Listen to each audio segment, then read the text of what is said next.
You ask Tiger to solve. This deals with linear equations with one unknown. The final result is x equals -7/18. Let's solve it step by step. Simplify the expression. Expand the parentheses. Multiply the coefficients. Simplify the arithmetic. Group like terms. Simplify the arithmetic. Group all x terms on the left side of the equation.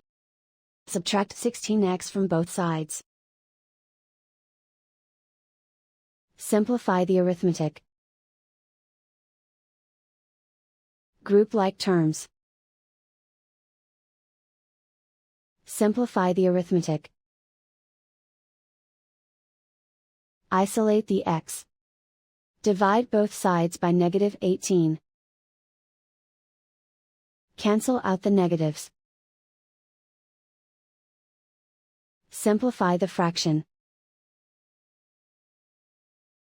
Move the negative sign from the denominator to the numerator. And so the final result is x equals -7/18.